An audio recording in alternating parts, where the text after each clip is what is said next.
tunaangalia wengine wako njiani, tunakusubiri ili uone, usije ukasema ili alisemeje huyu mtu wa Mungu aliyetoka kule Kimboni. Uone kwa macho yako, hatimaye uchukue hatua. Hesabu sura ya 11 na lile fungu la 31, na tutaendelea mpaka lile la 34. Tutaenda hapo, tutakomea tu hapo. Hatimaye tutaangalia neno linatushauri nini. Hawa wana wa Israeli, pamoja na kwamba walivuka mto Yordani wakitegemea ulisi wao wafike, lakini ilifika sehemu walipoanza manung'uniko ya nyama, Mungu akaleta kwale. Wakaamka kwale wengi wa kutosha, kila mmoja akachukua kala, na sio siku 2, na wala sio siku 7, na sio siku 20. Walitumia zaidi, kila wakifurahi, wakienjoy, wakimshukuru Mungu. Lakini Mungu alikasirishwa na hoja hiyo, hoja ya kulilia nyama, hoja ya nyama, hoja. Musa akaambia, wewe kaite wazee 70 uje nao hapa ili tuweze kuzungumza. Lakini hoja ya nyama ni ajenda. Hoja ya nyama ni ajenda. Lakini kwa sababu tumejifunza kuwa na protein za aina nyingi, na pale ambapo haiwezekani, usiwazuie watu wa nyumbani mwako wasile nyama. Lakini waangalie, uweke balance diet. Usiwaongeze kwa sababu ya zile nyama. Katika hiyo tasnia hiyo ambayo tumehesabu, Hesabu 5:11 fungu la 31 mpaka 34, ina ajenda ya watu ambao walikula wale kwale walikufa. Sio kwamba alileta Mungu wameokoa wale kwale. Walikuwa wazuri. Lakini kwa sababu ya manung'uniko, habari ya nyama, manung'uniko, kasuku jamani, manung'uniko, mpaka ikaita kuna makaburi ya waliokula kwale. Mpaka ile analiwa kwa nini? Kelele kusema hapo kuna 34, unaona makaburi ya waliokula kwale iko pale.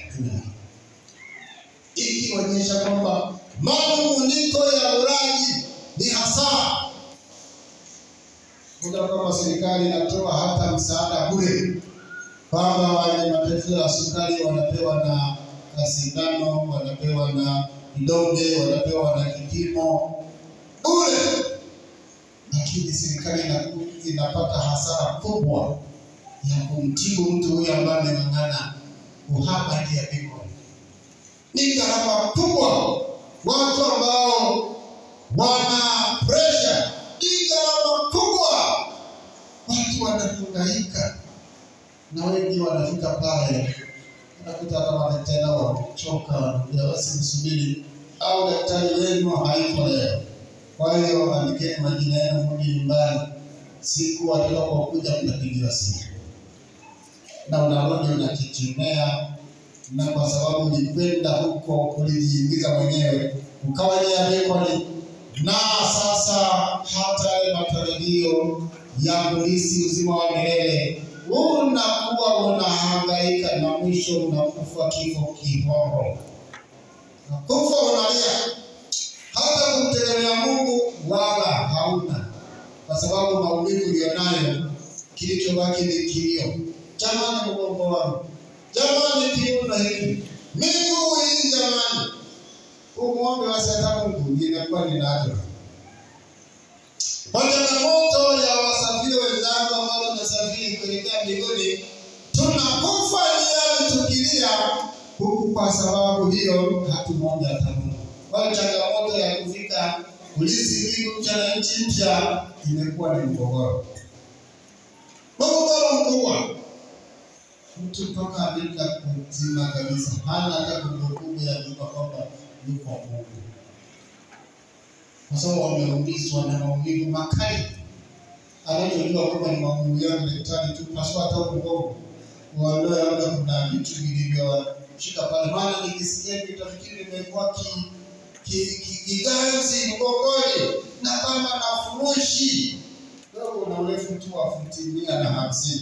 Sawa na centimeters. Ni ngapi hizo kitu 150 hapo ni futi 5.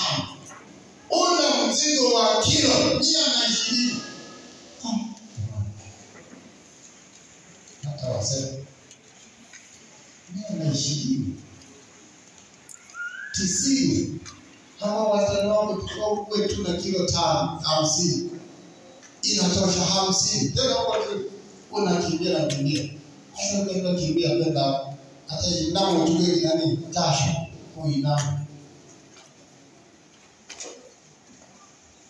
Kwa hiyo habari ya rekodi lesi wa uzima milele tutakuwa tunapoteza. Kwa hiyo Mungu wetu anatusii kwamba turejee, ili kwamba kujifunza kwetu tubaki katika njia hiyo salama. Tuwe watu wa shukrani. Tuwe watu wa shukrani. Tusiane njia mikono. Tuwe watu wa shukrani. Tuwe watu wa maombi. Wengi ambao wanapitia changamoto hii, hata maombi ni ya dakika moja. Dakika moja. Kama jamani, mimi nataka kukaa wenzenu, kukaa sana nachoka. Ni labda ni jalala.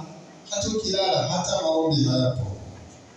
Kwa hiyo tumaini letu kubwa tumtegemee Mungu kwa kuomba, na hasa tukifanya matengenezo kuhusu ulaji.